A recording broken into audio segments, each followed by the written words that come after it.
The secret behind secret societies. Obviously, the secret behind secret societies is a secret that people don't want to spread abroad.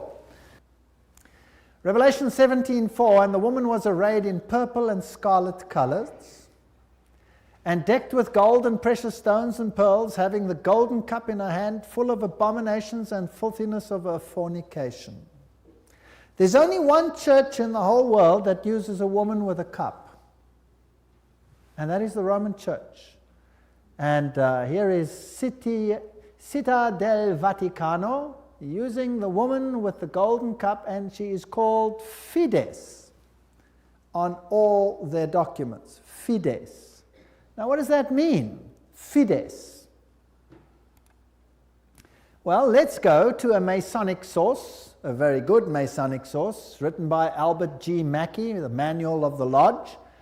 Albert Mackey was a 33-degree Freemason. It'll become clear as we go through the lectures what this means. And he says, the right hand has in all ages been deemed an emblem of fidelity, and our ancient brethren worship deity under the name of Fides, or fidelity, which was sometimes represented by two right hands joined, and sometimes by two human figures holding each other by the right hand. Numa was the first who erected the altar to Fides, under which the name, the goddess of oaths and honesty, was worshipped. So it means honesty and fidelity, but it is also an image of a female deity. Now, Revelation 17 verse 5 calls this institution the mother of prostitutes. In Revelation 18 verse 7, she says, I sit as queen, I am not a widow, and I will never mourn. So she might have lost some children during the Reformation, but she's going to get them back. I am, and there is none beside me. I will never be a widow or suffer loss of children. She's going to control the world in a spiritual sense. That's what this power says. Now, it's interesting that the Vatican has just recently, September 5, 2000, issued this encyclical, Dominus Iesus, where she says, other churches are no sisters of ours, the Vatican insists. It must always be clear that the one holy Catholic and Apostolic Universal Church is not the sister, but the mother of all the churches. Cardinal Ratzinger said that. He's the head of the Inquisition. They don't call themselves the Inquisition anymore. They call themselves the Congregation for Doctrine and Faith. But it's the same thing. It's even in the same building. Now, she is not the mother, she is not the sister, but the mother of all the churches. That means all the other churches are subject to her, right or wrong. That's what she says. Now in Revelation 13 verse 1 and 2, speaking about the same power, it says, and the dragon gave him his power and his seat and great authority. Now that's a very wow statement. The dragon gave him the power. In other words, this power comes from another source. Now, doesn't Catholicism preach Christianity? Yes, it does. Doesn't it preach Jesus Christ as the Savior of the world? Yes, it does. But it also preaches mediation through other mechanisms and through the church. Now, it is interesting that in secret societies there are always two doctrines. One for the initiated and one for the goyim, the uninitiated. And the Knights Templars had two doctrines. The one was the inside esoteric occult doctrine, and the other one was the exoteric, the one to the outside, and that was Catholicism. So the masses received a religion which the insiders turned on its head. Amongst occult insiders, Lucifer is the true Son of God. Jesus is a second son who was defeated by the first one who had been thrown out. So Lucifer is the true luminary, the victor in the battle, and will be the one who will be worshipped at the end of time. That is occult doctrine. That's always been the doctrine of the Kabbalah, the Kabbalist doctrine, and it has been the doctrine of Gnosticism. But of course, It's not what the Bible teaches, but then Catholicism doesn't teach what the Bible teaches either. Revelation 17, verses 12 to 14, talks about 10 horns you saw are 10 kings who have not yet received a kingdom, but who for 1 hour will receive authority as kings along with the beast. They have one purpose and will give their power and authority to the beast.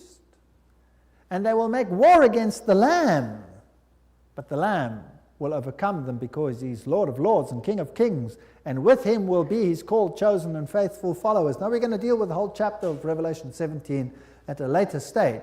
But the kings of the world, here represented by these 10, will give their power to the system, just like in the Middle Ages, and enforce the doctrines on an entire world. Very interesting. This will be this beast from the bottomless pit. Now, Gary H. Carr, in his work En route to global occupation, puts it this way. He says there were the ancient mystery religions which come from Babylon, and they were pantheistic, of course, which means God is in nature, God is in everything, which in effect makes us God then too. This was inculcated in Kabbalism, was taken over in the Christian era in what is called Gnosticism, and the Knights Templars were the inner secret core that had the ancient knowledge of the mystics. This was carried further through Rosicrucianism, Freemasonry, and the Illuminati, which, according to Gary Carr, controls Marxism, American European secret societies and political societies, international banking, and the World Council of Churches. Now that sounds very strange. Is the World Council of Churches controlled by Freemasonry? We'll have to look into that in some detail. Then, of course, you have the entire New Age movement, the Theosophical societies, the many cults, and all these things are all controlled by this mechanism to make null and void the doctrine of salvation in Christ alone.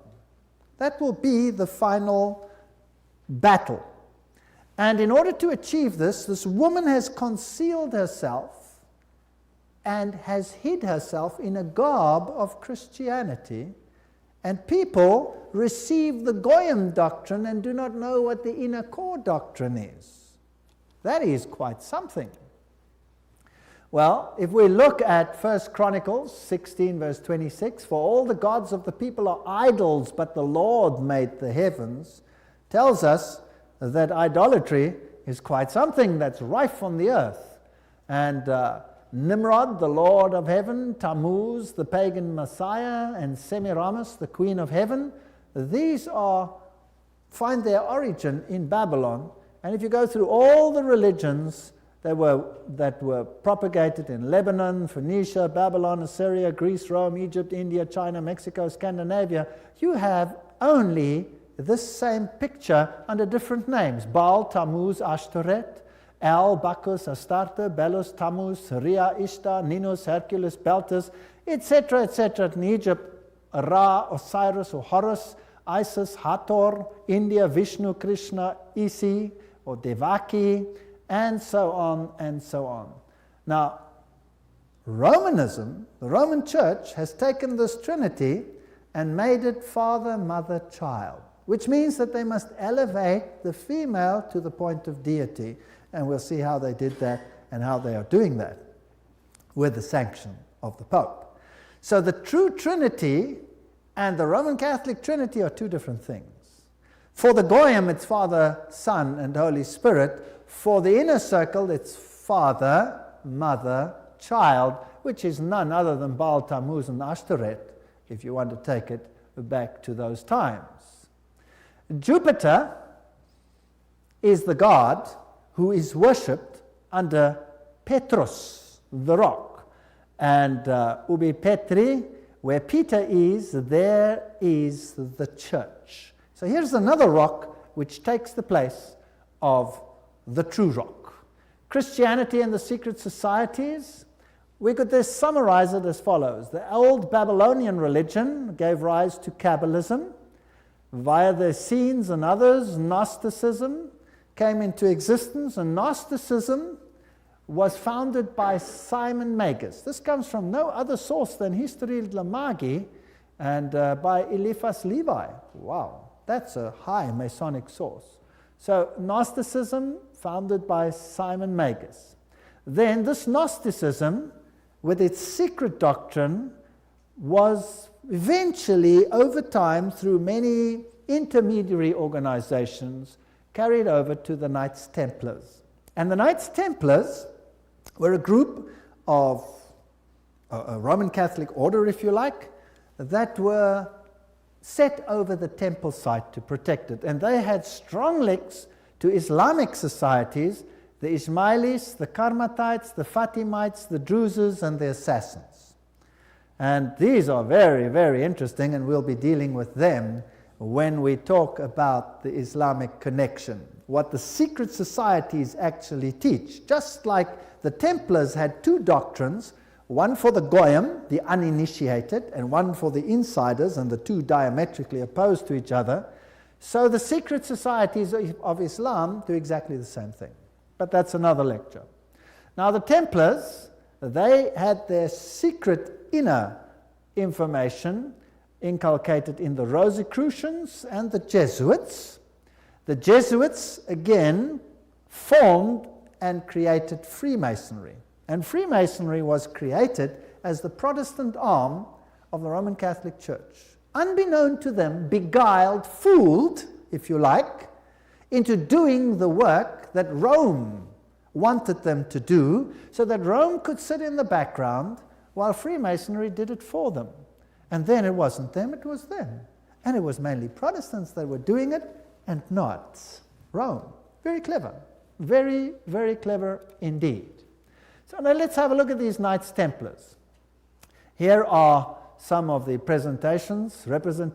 This is Desmaloy, the founder of the, or not the founder, but the leader at the time of its dissolution of the Knights Templars. This is what their dress looked like, if you like, and that is one of their symbols. It is a symbol that is used by many churches today. Did you know that? Many charismatic churches use that symbol. That's fascinating. And Jehovah's Witnesses use that symbol as well. We'll come to that in another lecture. Now let's have a look at what Nestor Webster, Secret Societies and Subversive Movements, has to say about the Templars. We're not going to read it all, but you can always, if you get the video, stop the quote. In the year 1118, 19 years after the First Crusade ended with the defeat of the Muslims, the capture of Antioch and Jerusalem, these groups were founded that were eventually established as the Templars, and they presented them with a house near the site of the Temple of Solomon, hence their name, Knights Templars. And they became very famous and a very powerful order which controlled all the finances, the financial world. They were the banking elite of the world, if you like. And then in the year 1128, the order was sanctioned by the Council of Troyes and by the Pope. It was a Roman Catholic order within the church. Now, some years later, October 13, 1307, this order was officially brought to an end by the King of France because it had come to light what they were doing, so it was said.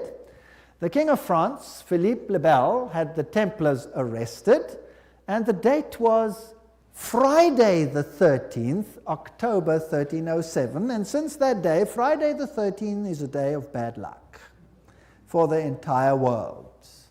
And the charges brought against them were: the ceremony of initiation into the order was accomplished by insults to the cross and the denial of Christ and gross obscenities. Gross obscenities. There were all kinds of things reminiscent of Sodom that had to take place there. The adoration of an idol, which was said to be the image of the true God, and that was Baphomet, this symbol over here of the androgenic male-female deity. The omission of the words of the consecration of the Mass, the right that the lay chiefs amongst themselves giving absolution, and authorization of unnatural vice. So they had to to curse the cross, trample upon Jesus, swear allegiance to Baphomet, and sanction this with unusual vice. That's a pretty serious crime in those days, so he was sentenced to death. But the order actually didn't disappear. The Pope was very reluctant to say that it was so. Masonic ritual includes references to the Knights Templars. For example, here, Secret Societies and Subnervous Movements says, several knights who had set forth the rescue of the holy places of Palestine from the Saracens formed an association under the name of Freemasons, thus indicating that their principal desire was the reconstruction of the Temple of Solomon. And you hear a lot about the reconstruction of the Temple of Solomon today, and the story of Israel and all those interesting things. Now let's go a little bit into some of the history. I'm taking you to this beautiful palace. Where do you think it is? It's in Jerusalem.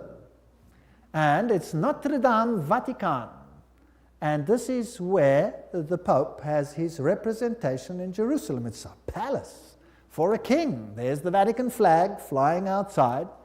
And there's even a whole lane where you have some interesting papal artifacts.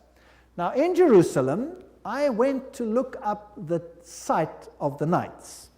And here is the Knights Palace, the Latin Patriarchate. This is where the Knights Templars originally had a site, and the Knights of the Papacy now control this area. This is their symbol that they use. That is also the Knight's Shield, which is used by many religions today. The Rema Church uses that symbol, for example. These are the eternal warriors. That is the symbol that they use. There they are they kiss the Pope or the Patriarch's ring. They are knighted just like knights, and they knight highly prominent bankers and individuals such as that. Inside this church, you have, of course, the statue of Jupiter as Peter. Notice that the foot is well kissed. And I didn't want to kiss the foot, so I just stood there. And it is a very important church because both Pope Paul VI and Pope John Paul II visited this church, which is, of course, highly symbolic, and there are the plaques. And the Latin Patriarch, the Knights Palace. If you go inside, there's this interesting altar. And as you look at the altar, you'll see certain figures over here. This one over here is very interesting. Let me get it a little bit closer. And what do you see? You see the double-headed eagle, which is also the symbol that is used in Freemasonry. So there it is on the altar of the knights. And what is there on this side? Two swords held like a compass. Fascinating. So there are many, many Masonic figures in here. The tail feathers and the feathers of the eagle, very reminiscent of what you have, for example, on the back of the dollar, and all those other interesting symbols of the circle with the triangle and the sun around it. And the inheritor of the Templar nuance are the Jesuits. Now the Jesuits, of course, are the ones who behind the scenes control many things. They were founded on the 15th of August, 1534 by Ignatius Loyola and were sanctioned by the Pope on the 27th of September, 1540. So they were created, as it were, to stand against the Reformation. They were designed to destroy the Reformation. Loyola wanted the order to be champions of Catholic unity, and of course submission to Christ's vicar, the Pope, was absolutely essential. Here you have the institution of Loyola's organization by the Pope on this particular day. And there are some interesting analogies which we will find here. Here, for example, there's considerable analogy between Masonic and Jesuitic degrees. And the Jesuits also tread down the shoe and bear the knee because Ignatius Loyola thus presented himself at Rome and asked for the confirmation of the order. Now, who existed first? Freemasons or the Jesuits? The Jesuits existed first, of course. They were to obey as a corps, there a cadaver. The reconstitutions repeat 500 times that one must see Christ in the person of the general, and even if God gave you a dog, you must obey him as though he were Jesus Christ himself. Loyola's statue in a Jesuit retreat, Loyola in vision, the Society of Jesus constituted in the Chapel Notre-Dame, Notre-Dame, 1534, now the Chapel of the Sacred Heart in Paris. Many, many occult incrustations. And this is the famous Jesuit oath that each Jesuit makes when he becomes a Jesuit. That will tell us something about the character of the Jesuits. There it says, I, and he fills in his name, in the presence of God and all the saints and all these things, swear that His Holiness the Pope is Christ's vice-regent and is the true and only head of the Catholic Universal Church, etc. It also says here that this power was given by the Savior, Jesus Christ. He has power to dispose heretical kings, princes, states, commonwealths, governments, all being illegal without his sacred confirmation, and that they may safely be destroyed. So a Jesuit swears that if a government is not subject to Rome, it can be what? Destroyed.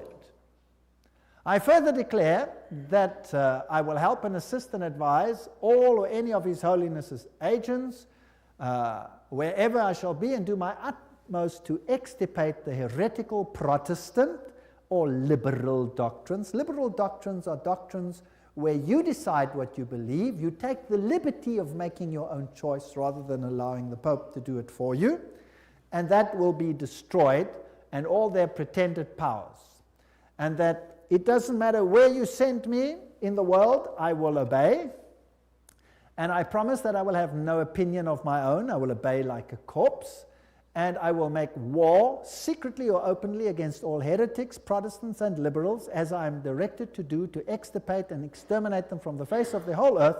I will spare neither sex, age, nor condition, and I will hang, waste, boil, flay, strangle, bury alive these infamous heretics, rip up the stomachs and wombs of their women, crush their infants' heads against the wall in order to annihilate forever their execrable race. That's quite a nice Christian promise, would you agree? Very Christian promise. Did they do it? Well, the Valdenses, they smashed the children's heads against the rocks to make the parents rescind. In the Ottoman Empire, that's an interesting story, in Serbia and in all those East Bloc countries where they occupied, they took the children, threw them in the air, and caught them on the ends of their bayonets. They were nice people. Now you will say, that was Islam, that wasn't Jesuits? Well, debatable. We'll talk about it another time. And if I cannot do it openly, I will do it secretly. So that is what a Jesuit swears. This is the famous Pontifical Gregorian University in Rome, the most prestigious Catholic university in the world. The Jesuits, in all their enclaves, have their figures in caves. Now, in paganism, all the deities come out of the cave, and they have the letters IHS, which actually stand for Isis, Horus, Set, which is the Egyptian Trinity. They, of course, say it means Jesus hominum salvator, Jesus the Savior of men, but it doesn't. It means IHS, Isis, Horus, Set. And their symbol is the triangle with the all-seeing eye in it for this deity.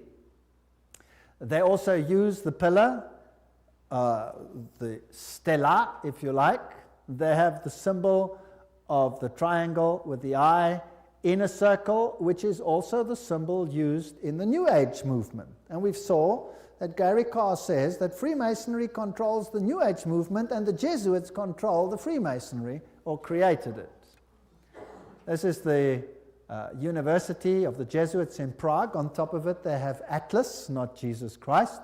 If you go to a more modern Jesuit enclave, like this one in Germany, I visited this. I'm quite cheeky sometimes. There I am.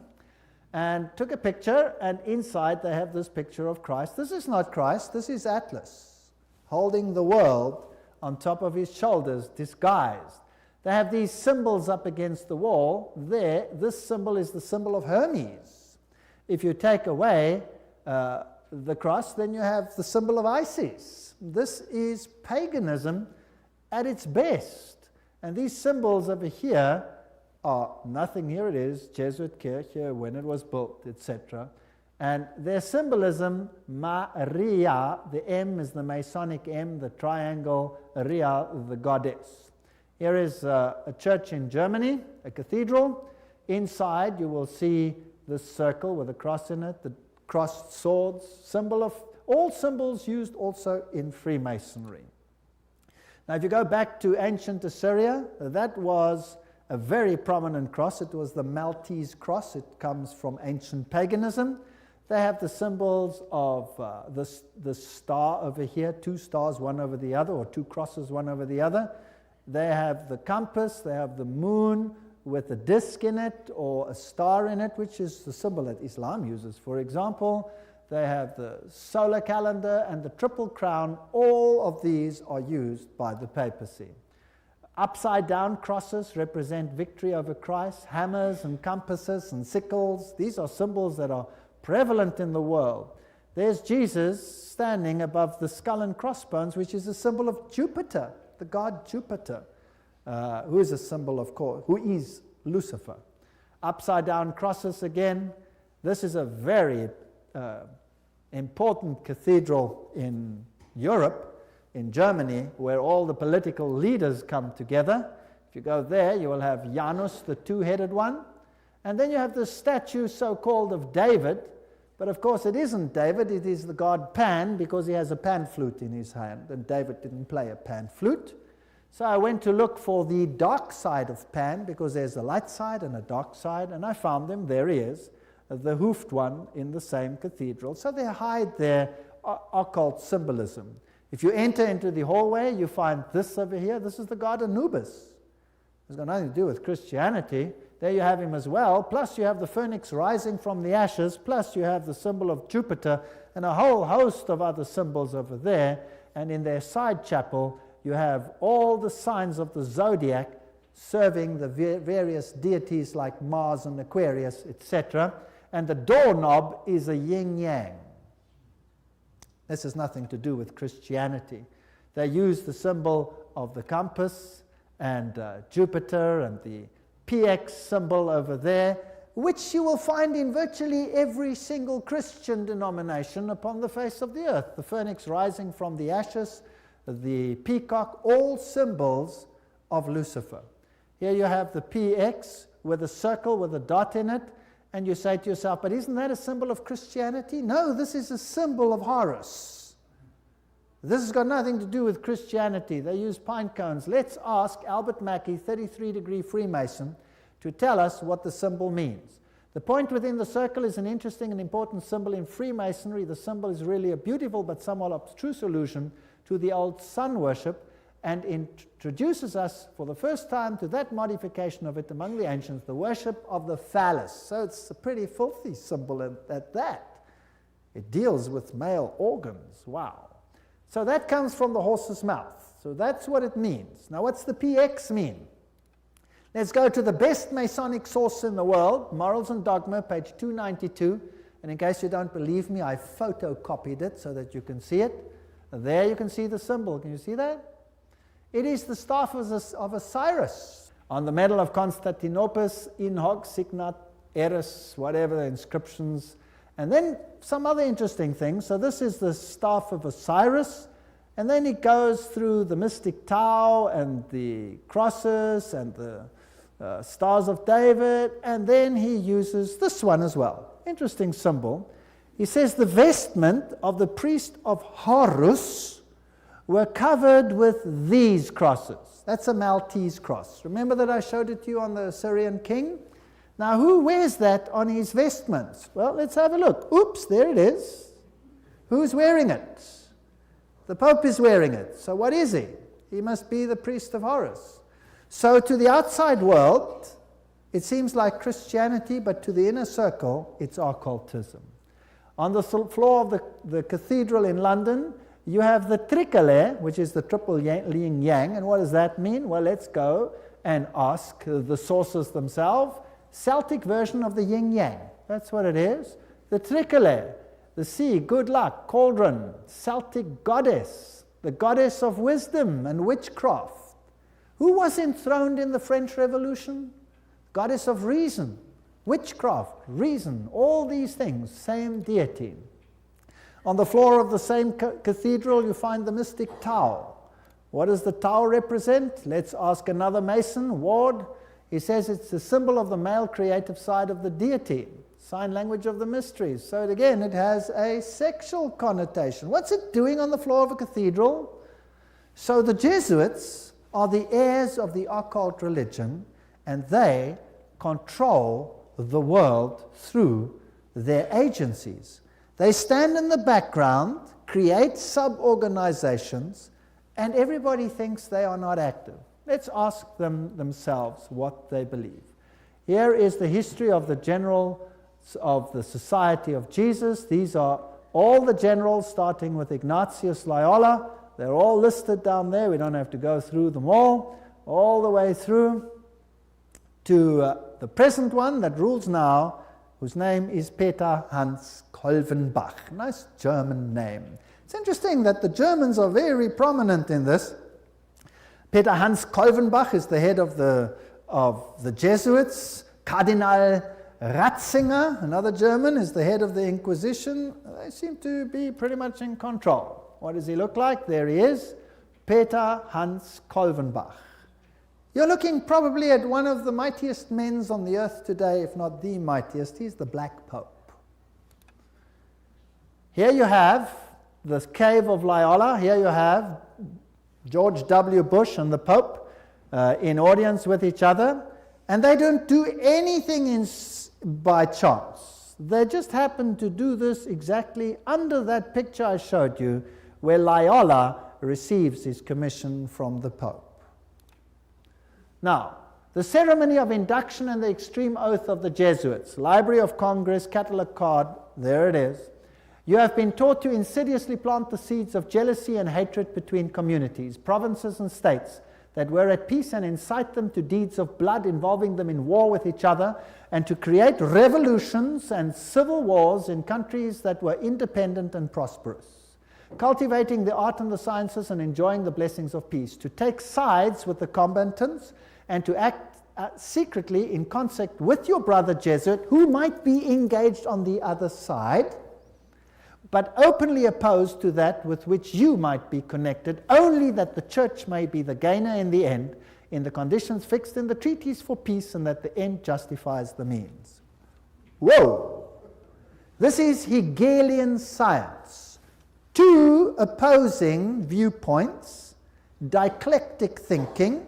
You war the one with the other, and you rub them up until nothing is left. It's called thesis, antithesis, and the resultant clash brings synthesis, that which you want. Now note that the Jesuit can be very active on the one side, but he can be equally active on the other side. So this is all a process whereby they wish to attain things. The 30-year War. Now, what was that about? The aim and the object was that that war should in truth become a war of annihilation. Besides, was it possible for them to allow peace to be concluded with countries whose rebellious governments had issued a law ruling that no Jesuit should ever again dare to show his face? Do you know that the Jesuits were thrown out of virtually all countries, including Catholic ones, because they were so divisive? Catholic kings couldn't even take the Jesuits and threw them out. If a Catholic king dared to throw out a Jesuit, that country was destroyed, Catholic or not, and the Jesuits are back. You can take your bottom dollar for that.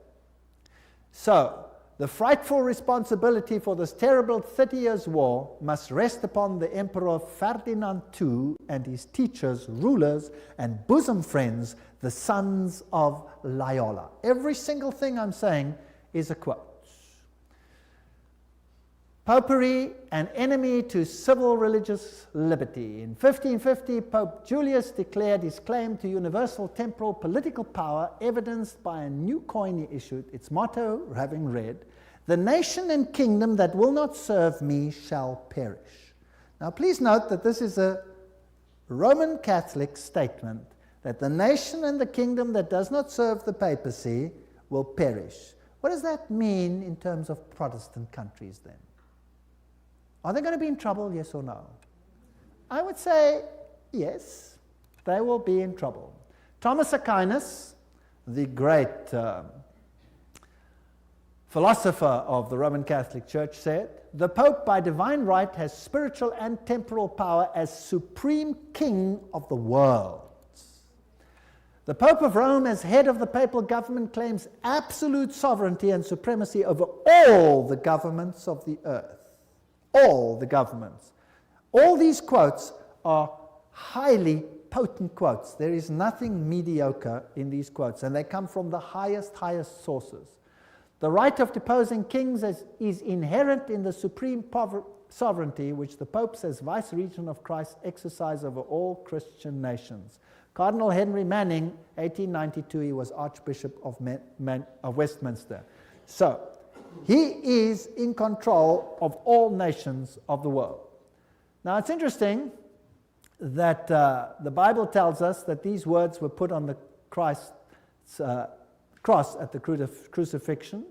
Jesus of Nazareth, the King of the Jews. You read that in John 19:19. But the Roman Catholic crucifix has the words "INRI" written on it. Now, if you look it up in Webster's dictionary, it means Jesus Nazarenos Rex Iuderum. But in the extreme oath of the Jesuits, "INRI" means something totally different. It means "Iustum necare reges impios," which means it is just to exterminate or annihilate impious or heretical kings, governments, or rulers. That's an interesting point. Now, another thing that they want to do is destroy Protestantism. We cherish at the bottom of our hearts this principle that whatever does not unite with us must be annihilated. And we hold ourselves ready to make, as soon as we shall have the means, an energetic application of these principles. Protestantism is already wearing out and sinking to decay. Yes, we are destined to insult its last agonies, to march over its broken skeleton and scattered bones. Oh, let us hasten this dissolution by our strong and united efforts. Then already, they wrote, Protestantism is becoming decomposed, and we are gaining men of note. This is extracts from The Secret Plan. Those are the worst of the Catholics, the Inquisitors, the Jesuits. They are simply the Romish army for the earthly sovereignty of the world in the future, with the Pontiff of Rome for emperor. Something like a universal serfdom with them as master is what is being planned. That's all they stand for. They don't even believe in God, perhaps, the brothers Karamazov. All these quotes. The general of the Jesuits insists on being master sovereign over sovereigns. Wherever the Jesuits are admitted, they will be master, cost what it may. The society is by nature dictatorial, and therefore it is the irreconcilable enemy of all constituted authority. 50 Years in the Church of Rome, written by Father Chenikin. Ignatius Loyola says himself, the power of the general will be so unlimited that should he deem it necessary for the honor of God, he shall even be able to send back, or in another direction, those who have come direct from the popes. So this is a powerful order. Friedrich von Hartenberg said, never before in the course of the world's history has such a society appeared.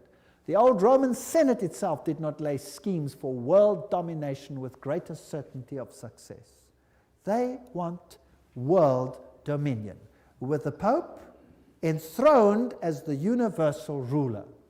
The Roman Catholic Lafayette said, it is my opinion that if the liberties of this country, the United States of America, are destroyed, it will be by the subtlety of the Roman Catholic Jesuit priests, for they are the most crafty, dangerous enemies to civil and religious liberty.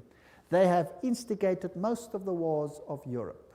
These are prominent people speaking. Morse, he's the founder of the Morse Code, the inventor of the Morse Code. He said, and who are these agents? They are for the most part Jesuits.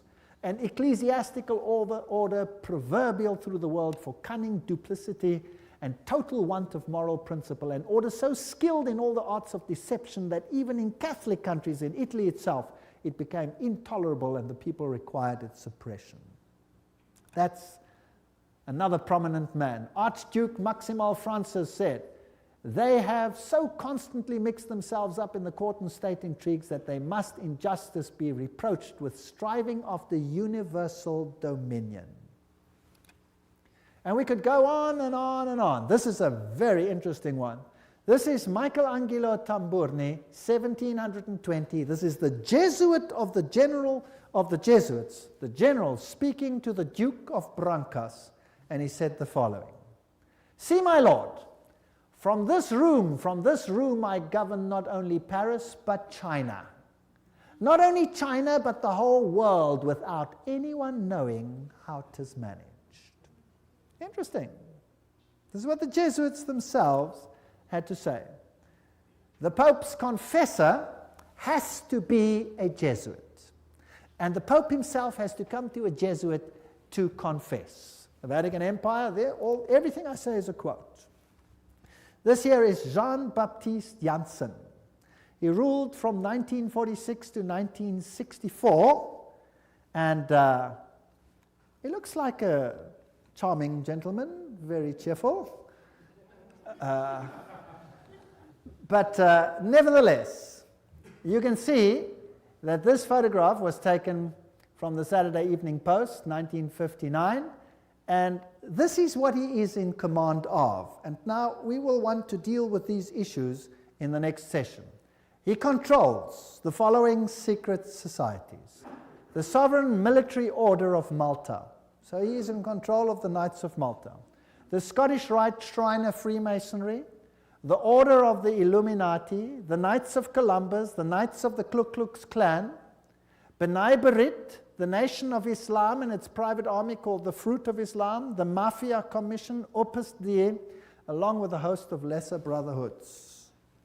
So each one of those secret societies is controlled by the Jesuits.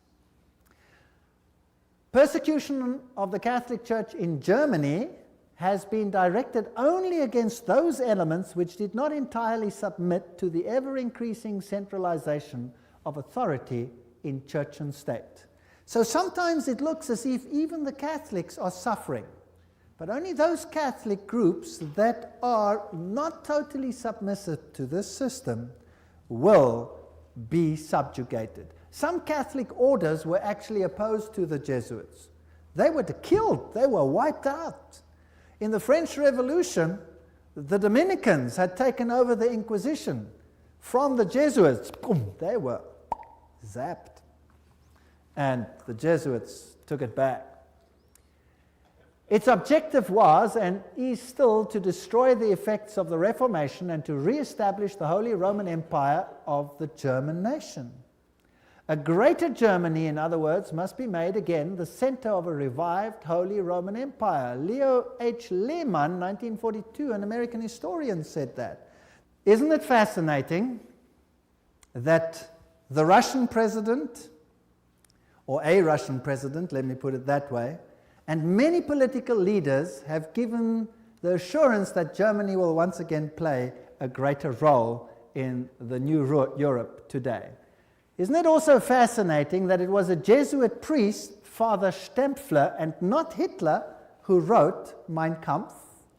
In fact, you can read it on Mein Kampf itself. Now, the SS used this symbol of the skull and crossbones. What was that a symbol of? Do you remember? It was the symbol of Jupiter, the god Jupiter, the god of death. It's also the symbol of Osiris, who was the god of death. Anubis is just another form of Osiris. He is the god of death. He's the god of the dead.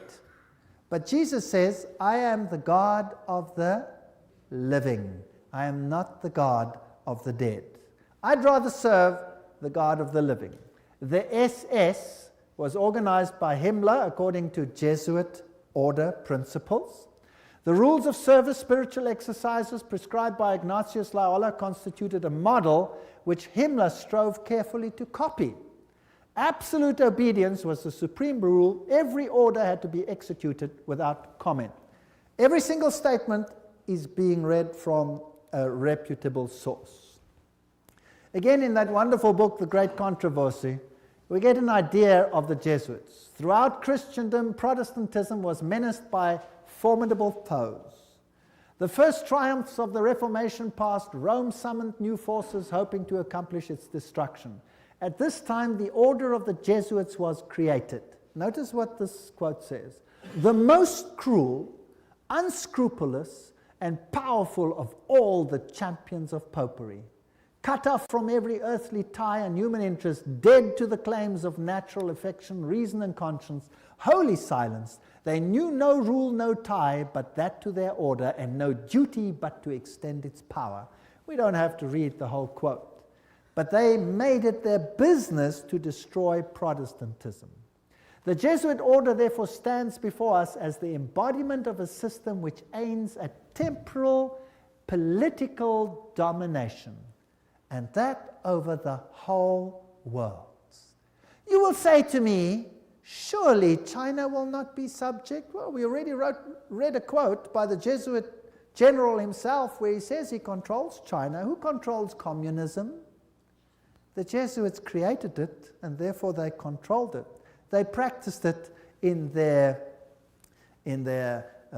South American examples where they practiced it before they instituted it. Very interesting. This is Count von Hernsbruch, 1911, German noble and ex-Jesuit, who says this very thing. At what then do the Jesuits aim? According to them, they seek the greater glory of God, but if you examine the facts, you will find they aim at universal dominion alone. It is they who rule the world. One quote after the other. Moreover, the Pope has thousands of secret agents worldwide.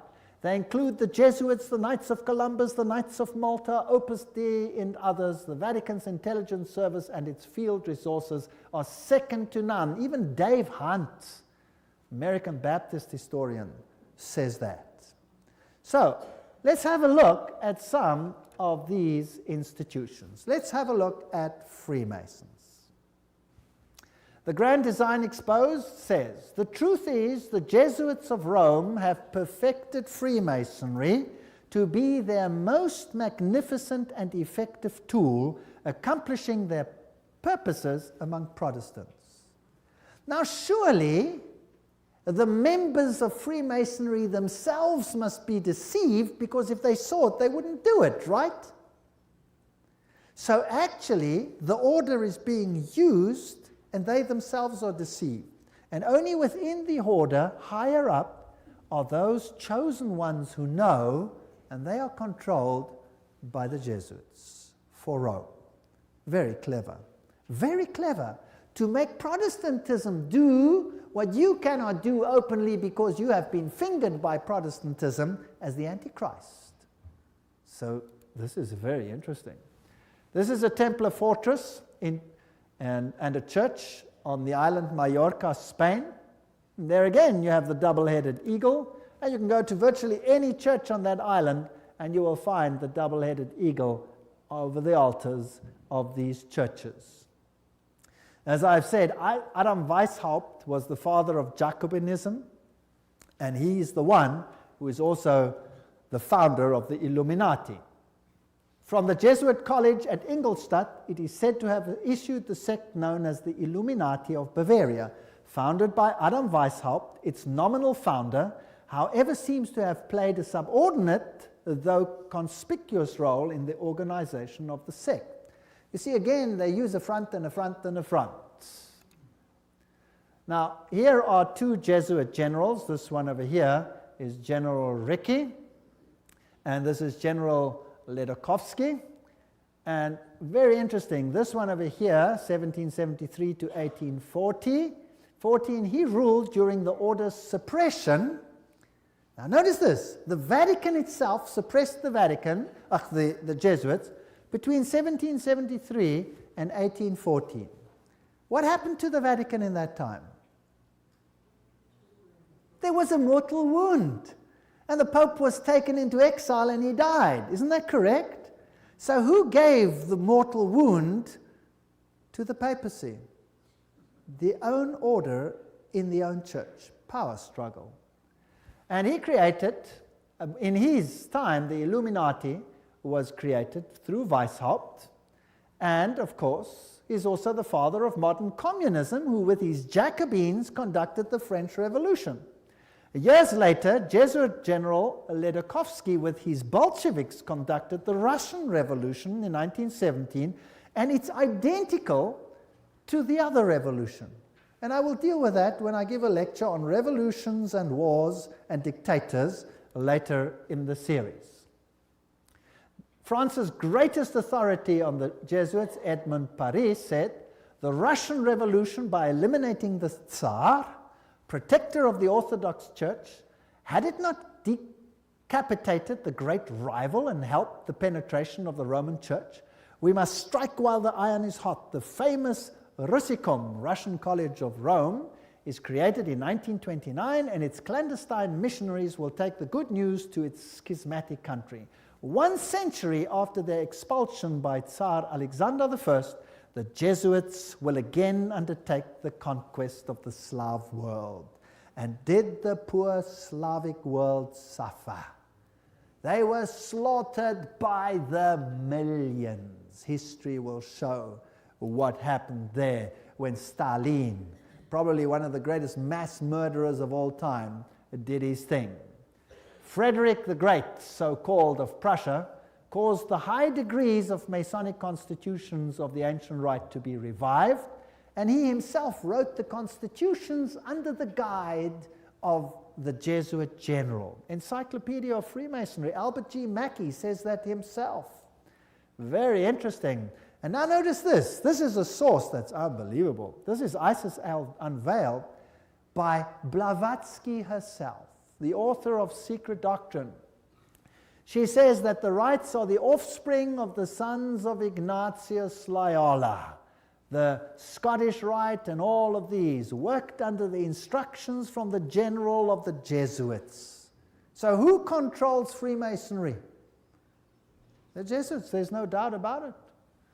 Here, we have confirmed the induction of the Knights Templar Mason into the councils of the said order of knighthood, and hoping in confiding that he will ever be so demean himself as to conduct to the glory of IHS, the most holy and almighty God, and to the honor of the mark we do recommend. There's a ritual in Freemasonry which is totally Jesuit. So the Jesuits control Freemasonry. Here's a Freemason temple, if you like. It's in Oklahoma. There is IHS. This is a Freemason temple. It's a lodge. There is IHS in it. There are still old ladies, male and female, about the country who will tell you with grim gravity that if you trace up Masonry through all its orders till you come to the grand tip-top head Mason of the world, you will discover that the dread individual and the chief of the Society of Jesus are one and the same person. James Patron, American historian. There are many that say these things. Knights of Malta. The Freemasons are in the foreground, while the Jesuits and the Knights of Malta are in the background. The Jesuits control even the Knights of Malta. Now, who are they?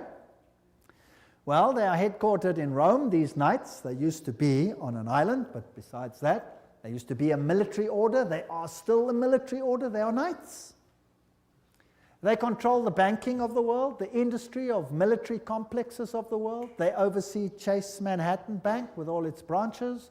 They rule all the intelligence communities, the KGB, the CIA, and all of these things to restore the Dark Ages. Everything I'm saying is a quote. I'm saying nothing. Don't accuse me of saying anything. I'm just reading. Who are they? Well, here's the head of the Knights of Malta at the moment in America. This, well, he's dead now. This is Francis Joseph Cardinal Spellman, Cardinals of New York.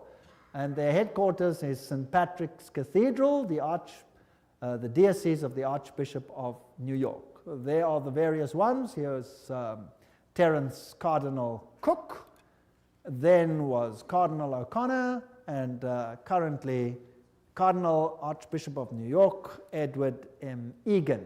Now let's have a look who the members of the Knights of Malta are. That should be interesting. Some past, some present. General Alavena, George Anderson, Angleton, Azru, Bertie, Bobs, Bonaparte. Does that name ring a bell? Borges, Bradley, Brady, Pat Buchanan. Does that name ring a bell?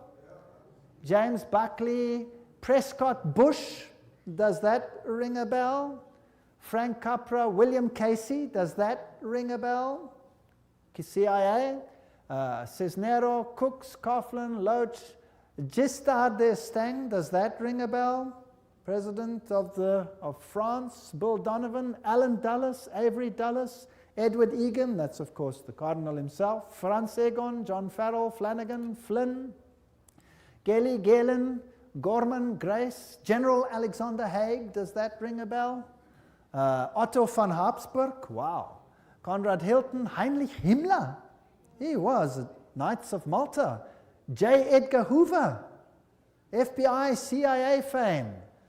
Joseph Kennedy, Ted Kennedy, Larkin, Lehman, Lorenzo, Luce, Henry Luce, founder of all the great magazines and Time magazine and all of them.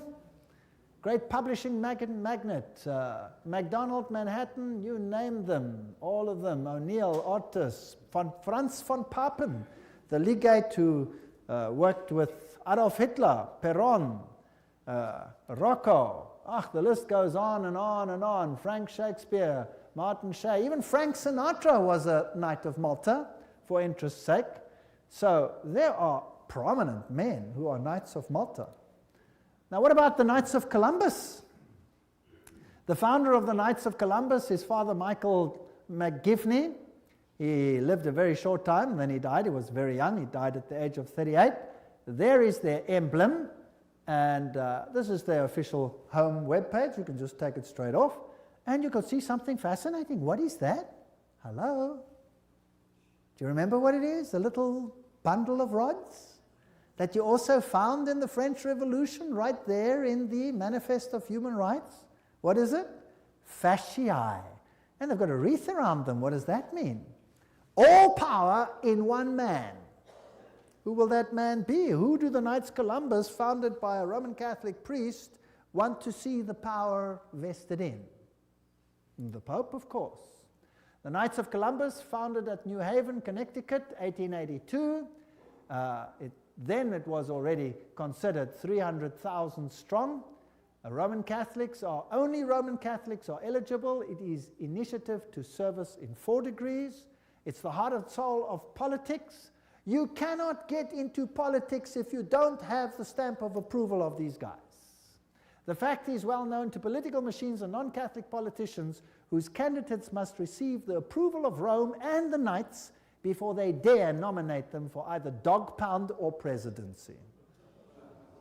The Knights of Columbus' principal business is politics, a Jesuitical politics. A menace to the nations, Jeremiah Crowley, there's the quote. These are serious accusations. There they are, with their fasciae, which will become clearer as we go on, and we can see where we are heading. For today, Rome considers listen to this. Today, Rome considers the fascist regime the nearest to its dogmas and interests. We have not merely the Reverend Jesuit Father Coughlin praising Mussolini's Italy as a Christian democracy, but their official magazine, which is Civiltà Cattolica, this is the official Jesuit magazine, says, this is the house organ of the Jesuits, says, fascism is the regime that corresponds most closely to the concepts of the Church of Rome. This is scary. Have you noticed lately that there is more and more control? Have you noticed some of these things? Have you noticed that you are being treated more and more like someone who has to bow 20,000 times before the powers? Then there is the organization Opus Dei. Is a semi-secret religious lay order with paramount objective is total support of the papacy. And these people walk around with clamps that tear into their flesh so that they have constant pain with every movement to remind them of their obligation. And they have high members, like presidents, for example, of Portugal is an Opus Dei member. Then we have the Skull and Bones organization. And who are they? Well, they have this interesting skull and bones. What does it represent? You know that by now. Jupiter. And they have the number 322. If you look up Genesis chapter 3, verse 22, you will find, now man has become as like one of us, knowing good and evil, raising man to the level of deity. This is Yale University, the place where they are. Now let's consult one of the greatest authorities on skull and bones. That is Anthony Sutton. Let's ask him who he is. Educated at the Universities of London, Göttingen, California, former research fellow at the Hoover Institute, Stanford University, as well as economics professor of California State University. He had the guts to speak out and write a book, and it cost him dearly. But nevertheless, let's quote him. There is the book, Anthony Sutton, America's Secret Establishment, an Introduction to the Order of Skull and Bones. So that I don't say it, let's quote it. Skull and Bones, it's over, it's Bush. Bush won the election. Let's watch this video. Yale University, the scions of America's first families confess their sexual exploits from a gruesome coffin. In a smoke-filled room, a handful of power brokers manipulate the global economy. These are the purported activities of some of America's secret societies, groups with names like Bilderberg, Skull and Bones, and the Trilateral Commission. The Skull and Bones Society is founded in 1832 by 15 seniors at Yale University in New Haven, Connecticut. They establish a secret society with rules and rituals that remain unchanged to this day. The Skull and Bones initiation ceremony is said to be held in April in the tomb's basement. One distinguished member serves as master of ceremonies. Once enrobed, he is known as Uncle Toby. The shortest senior is appointed Little Devil and dons a satanic costume. A bonesman with a deep voice is dressed as Don Quixote. Another is dressed as the college's founder, Elihu Yale. Still another is given papal vestments. It would all be funny if it weren't for the fact that among the former bonesmen are 3 presidents: William Howard Taft, George Bush, George W. Bush, numerous senators and ambassadors, industrialists like William Whitney, CIA agents, State Department officials, and publishing magnate Henry Luce. Absolute secrecy is also required. In his 1999 autobiography, George W. Bush devotes just one sentence to his membership in Skull and Bones. Quote, "My senior year, I joined Skull and Bones, a secret society so secret, I can't say anything more." The secrecy, according to some researchers, is there to protect the fact that Skull and Bones funnels its initiates into positions of power and influence. The best-known bonesman is ex-President George Bush, who, according to tradition, is supposed to avoid admitting he's a member.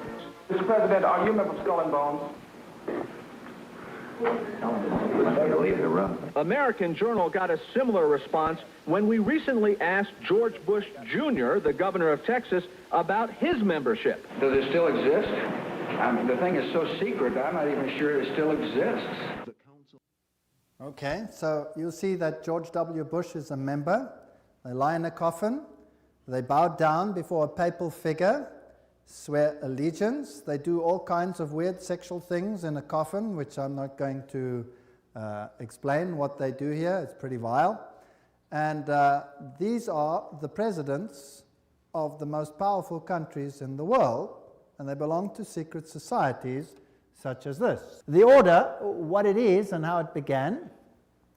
Those on the inside know it as the order. Others have known it for more than 150 years as Chapter 322 of a German secret society. That is very important. In fact, this was discovered when they broke in and stole some of the papers at that institution. It is officially known as the Russell Trust of 1856, or as the Brotherhood of Death, because they serve the god of death, who happens to be Anubis, if you like, Osiris, if you like, or Jupiter. The American chapter of the German order was founded in 1833 at Yale University by General William Huntington Russell, And Taft, the only man to be both President and Chief Justice of the United States. Interesting. Now, the German order, what does this actually mean? The Illuminati had its origin at the University of Ingolstadt, and recruits were from the student Inkorps. Of course, they had to be students with high connections, you know, sons of very high insiders. The order had its origin in Yale in 1833, but Skull and Bones is a chapter of a German secret society.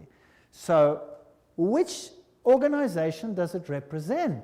Active members have enough influence to push their sons and relatives into the order, and there's significant intermarriage amongst the families, and they fall into major categories, two major categories. We find the old line, American families, second, families who occupy great wealth.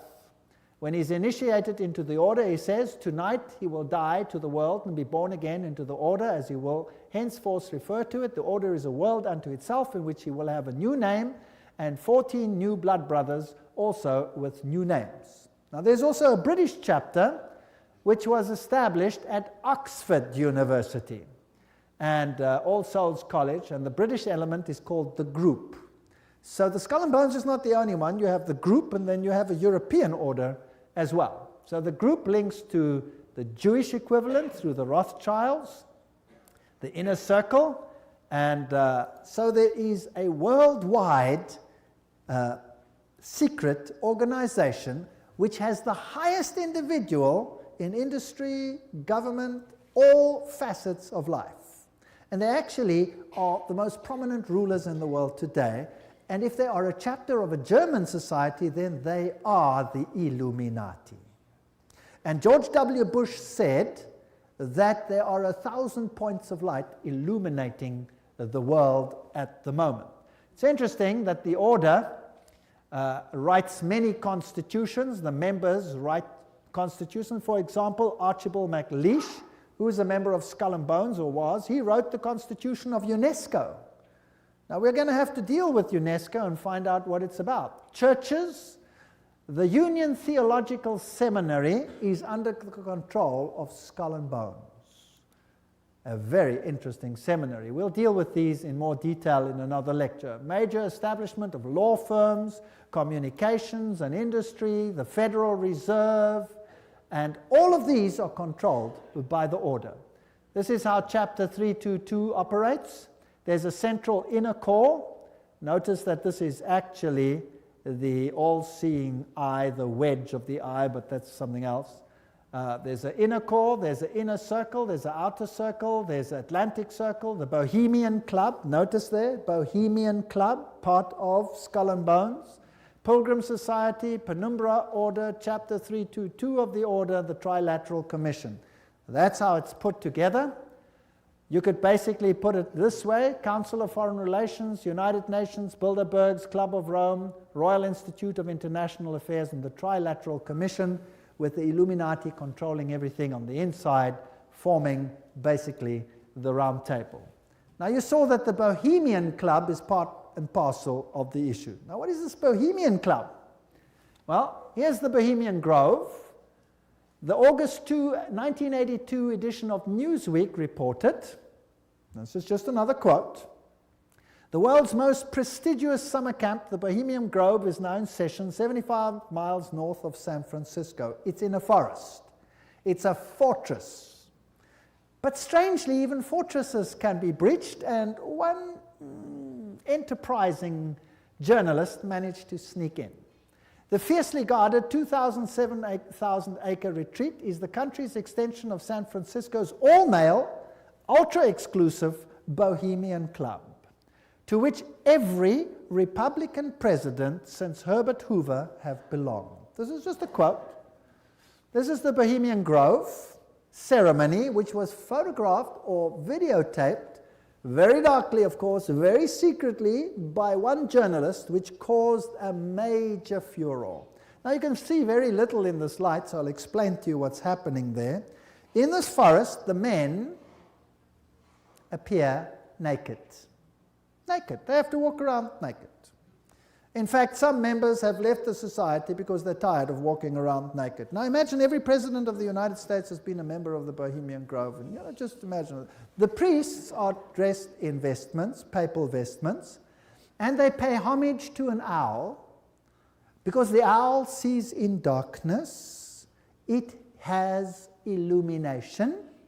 There are other rituals which I do not want to talk about that happen between all these naked men. And if you read your Bibles, you will find that those who worshipped in the groves were called the perverted ones. He is eternal, and we bow to beauty everlasting. For lasting happiness, return to one alone, and she surrounds you now. Great nature, refuge of the weary heart. We bow to one alone, great nature. She is ever faithful. Other friends may fail, so must ye come as children. Little children that believe nor ever doubt her beauty and her faith. Bohemians and priests, our funeral pyre awaits the corpse of care. Grandson of all mortal wisdom, Owl of Bohemia, we beseech thee, grant us thy counsel. Owl of Bohemia, grant us thy counsel.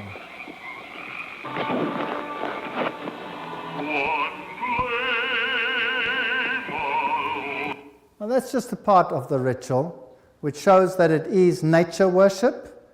It is condemned in the Bible, and yet who are the members? Let's continue. This is an article in Mother Jones, August 1981, volume 6, page 28, and reports who the prominent members were. For example, George P. Schultz, Stephen Batchelor, Gerald Ford, Henry Kissinger, William Buckley. Can you imagine them all walking around naked, worshipping a stupid owl? I mean, that's so pathetic.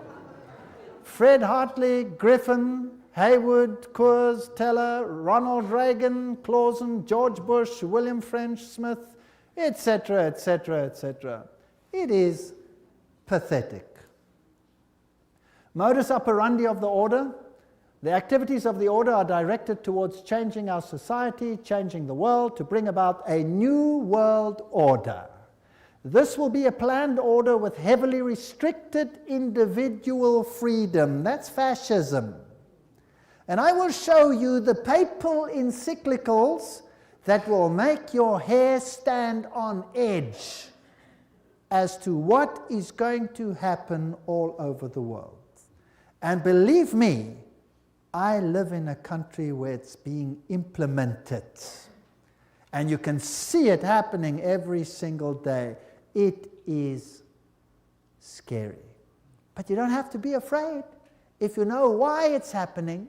If you do not know why it is happening, you will despair, and there are thousands who are putting bullets through their head because they cannot tolerate it. 4,000 farmers driven off the land and murdered in my country alone. They lose everything, they lose hope, they put bullets through their heads, they wipe out their entire families because it's better for them to die than to live with it. And you know what? You give a lecture like this and you show what's behind it and why it's behind it, and guess what? They get hope. Because they see it's not just them and not something they don't understand. Once they start understanding the bigger picture, they gain hope. And they say, wow, so it's not really the end for us, because this is simply the sign that Jesus is coming soon. And there will be a better kingdom. Let us give our lives to Jesus Christ, because this world has nothing to offer. And they get hope. No constitutional protection if you go against it. They control education. I'll show you how in the lectures.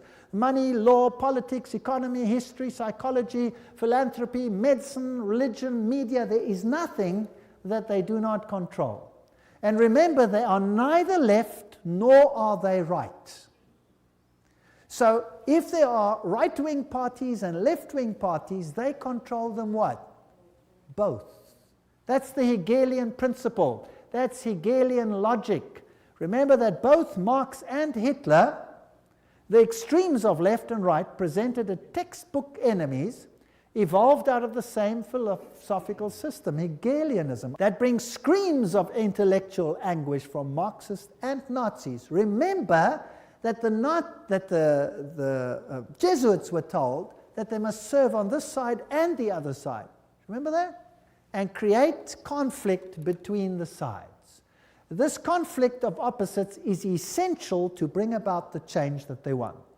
Today, this process can be identified in the literature of the Trilateral Commission, for example, where change is promoted under conflict management. Have you heard that name before?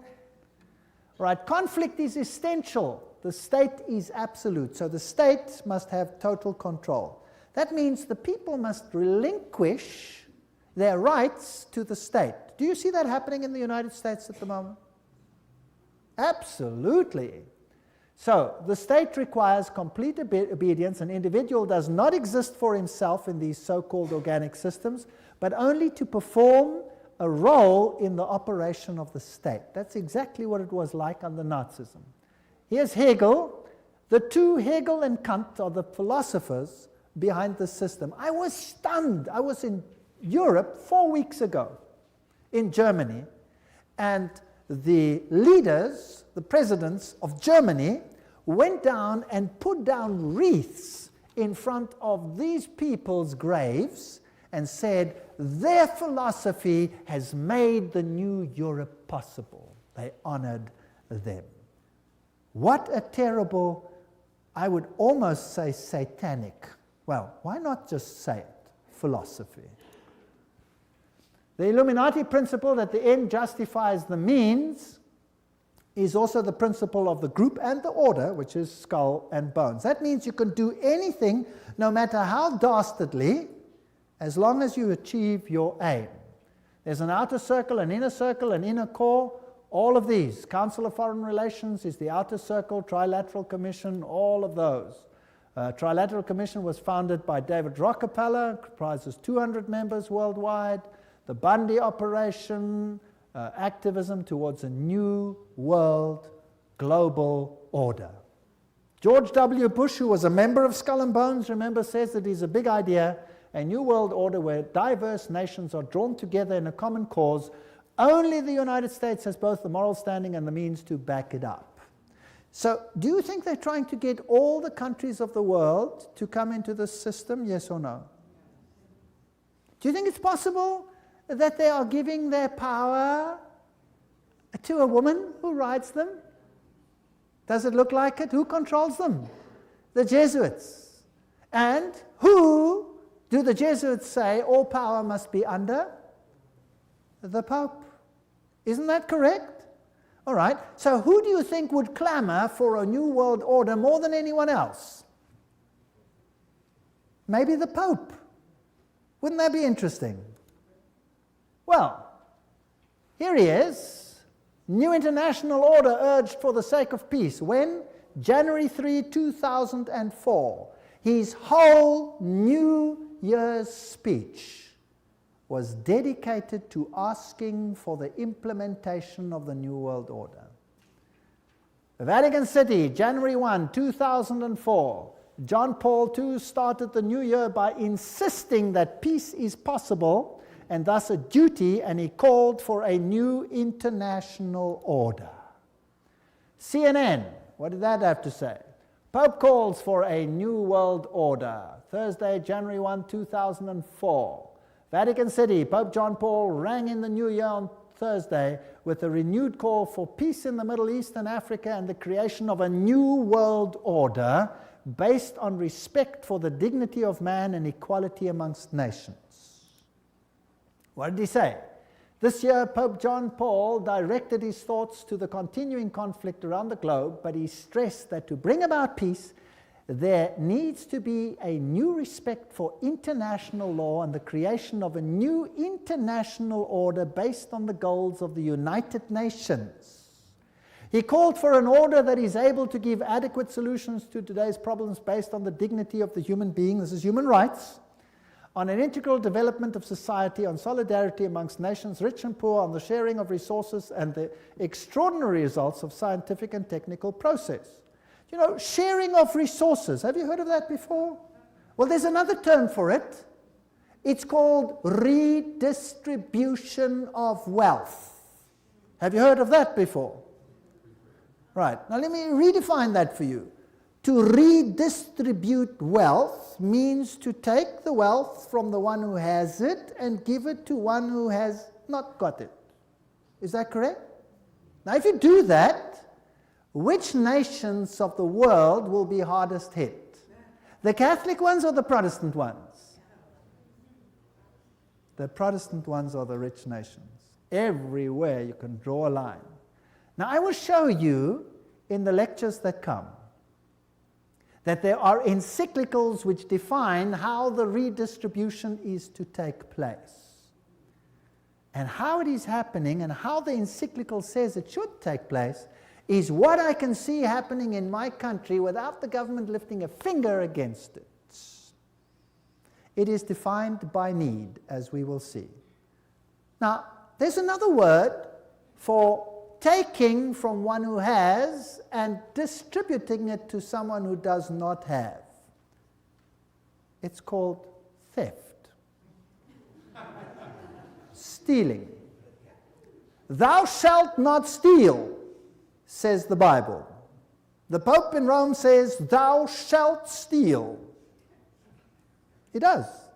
Literally, I'll show you his encyclical. You will be stunned. This New World Order is going to be an exciting place. I don't want much part of it. Fortunately, my God says, my kingdom is not of this world.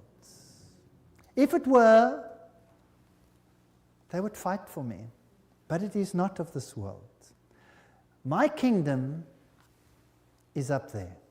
There where your treasure is, there your heart will be. I have managed, because I live where I live, to loosen myself from that which I own, because I know that it means nothing anymore. Do you know that in my country, if you go on a holiday, and you stay away for a while, and you come back, and your house is occupied, that you cannot put the new tenants out, even if the house is yours? Did you know that? Because they have need, therefore they have the right to take it, whether you own it or not. And this is not a joke, this is a fact. Scary. But who cares? I serve a God who has promised the most wonderful things, even temporal things, to those who serve him. Wonderful promises. I go to prepare a place for you, and I will come again to take you where I am also. In my Father's house are many rooms. I go. Actually, it doesn't mean rooms, it means mansions. God has prepared things for us which make this world sick by comparison. So let them have their kingdom, let them have their fun, because my God says this world will come to an end, and the kingdom of God will reign forever and ever and ever. Don't miss the next lectures. We're now on a roller coaster ride that will take you to exciting places. Thank you for coming.